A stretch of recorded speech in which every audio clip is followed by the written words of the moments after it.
Terima kasih. Assalamualaikum warahmatullahi wabarakatuh. Yang saya hormati, saya muliakan Kiai Imaduddin Al-Bantani, para sepuh, para kiai dari Banten semuanya, Gus Fuad Garet, Gus Islah Karawi, dan Amin, dan semuanya saja. Mohon maaf yang tidak bisa saya sebutkan satu persatu, dan seluruh teman-teman YouTuber yang saya cintai, saya banggakan. Sebenarnya sudah seluruhnya tadi diungkapkan dari A sampai Z terkait dengan polemik. Poin utamanya kan masalah nasabah alami kan ya. Tinggal yang belum solusinya saya kira. Dari Banten Solusinya gitu. Oh ya, ya saya pernah membuat konten tentang berawal dari Banten dan memang harus berakhir dari Banten gitu. Ya sudah disinggung oleh Gus Ilah tadi panjang lebar tentang seperti apa sekitar tahun 1880-an gitu ya. Yang orang Banten pasti sangat akrab tentang geger Cilegon itu kan. Itu kan bagaimana salah satu klan Balawi melumpuhkan perjuangan jihad YG Nusantara, Syekh Abdul Karim Al-Bantani dan para pengikutnya, dilumpuhkan dengan dianggap huruf thariqah itu, kemudian dianggap itu jihad yang salah kan.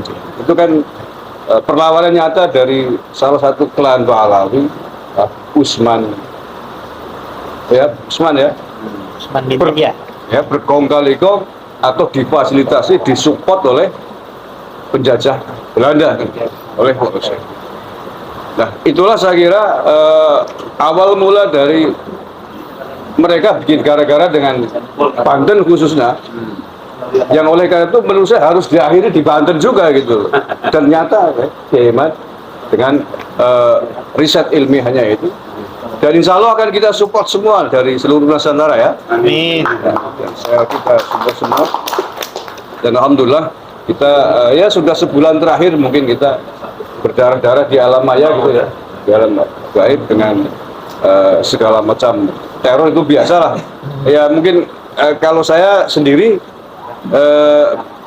mendapatkan persekusi atau teror itu jauh hari sebelum FPI dibubarkan.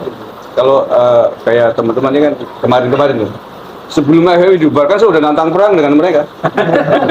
Itu sebelum, karena saya pernah dipersekusi oleh 2 orang oknum Habib dengan sejumlah pengurus FPI dari Banyumas dan Jawa Barat. Ketika itu tidak terima, apa sih KB Nusantara musuhi imam besar kami, musuhi FPI, apa salahnya gitu argumentasi mereka.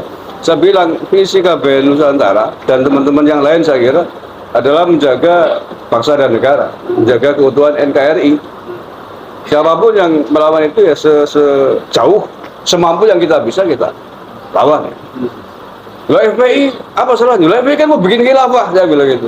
Khilafah kan jelas musuh NKRI, ingin mendirikan negara Islam lebih tinggi levelnya dibanding DITI, saya bilang.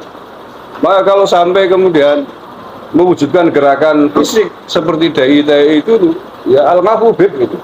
Saya bilang al-ngafubib. Ketemu di lapangan kita, saya merah putih, antum dengan benderamu, ya antum dulu apa siapa dulu gitu. Itu sebelum dibubarkan apa masih sangat garang ya ketika itu. Alhamdulillah, dan saya kira itu juga harus diketahui oleh teman-teman. Nah, itu terkait dengan mengapa harus berakhir di Banten saya kira, dan alhamdulillah sudah terjadi. Saya kira tinggal mengerucutkan dan mencari solusi. Lah ini mungkin yang perlu saya tanyakan kepada Kiai Ahmad khususnya terkait dengan solusi ini, karena saya kira tidak bisa ini dibiarkan liar mencemari masyarakat, membuat bingung masyarakat. Walaupun saya yakin banyak juga kiai itu yang mendukung, cuman tidak berani mengungkapkan. Ada beberapa dari Banyumas yang mengungkapkan terima kasih dengan pandangan dan mendukung saya, tapi dengan segala keterbatasan tidak berani mengungkapkan ke publik. Satu mungkin tidak berani, yang kedua tidak tahu bagaimana caranya. Nah, di antara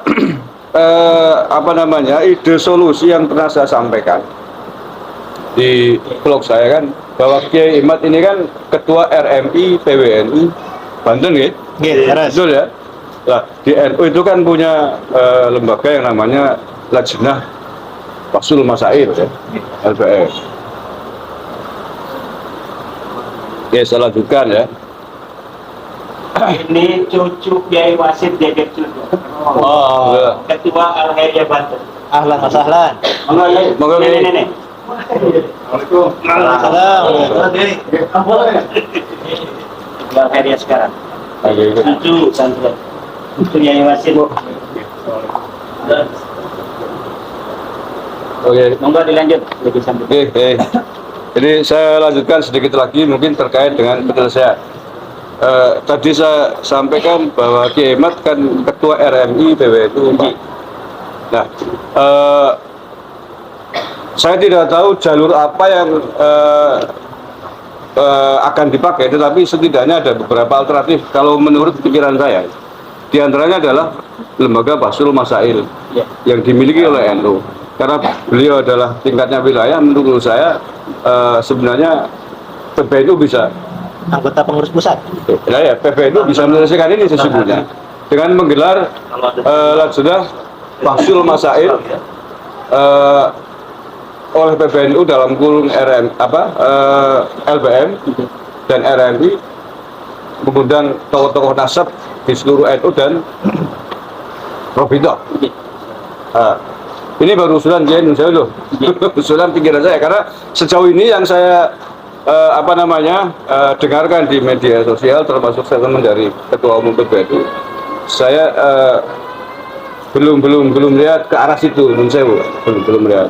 Nah, makanya ketika tadi Kiai Imad mengatakan ada respon positif dari Rois Am, juga Pak Wapres, mudah-mudahan arahnya ke situ. Karena kan pesannya adalah bagaimana ini harus diteruskan dan diselesaikan. Mudah-mudahan ke situ. Yang kedua mungkin saya kira negara kan juga saya kira tidak mungkin membiarkan ini terus-terusan. Negara, mungkin Kementerian Agama atau yang lain. Saya sepakat bahwa ini harus diakhiri dengan cantik, dengan riset ilmiah, kajian ilmiah, sehingga kemudian apapun konsekuensinya ketika misalkan diputuskan ya memang terputus ya, kita menyusun butir-butir poin seperti apa. Jangan pernah lagi aku misalkan begitu gitu loh. Kalau yang yakin ya monggo, itu yakin gitu ya. Nah, tetapi yang tidak yakin jangan paksakan dan jangan pernah lagi mengaku-ngaku sebagai dzurriyyah Nabi seandainya keputusannya memang bukan dzurriyyah Nabi dari klan Bala. Seandainya yes ternyata benar adalah dzurriyyah Nabi dari klan Bala, ya konsekuensinya seperti apa? Terima kasih, itu aja Kiai. Mohon maaf kalau Saru. Assalamualaikum warahmatullahi wabarakatuh. Terima kasih.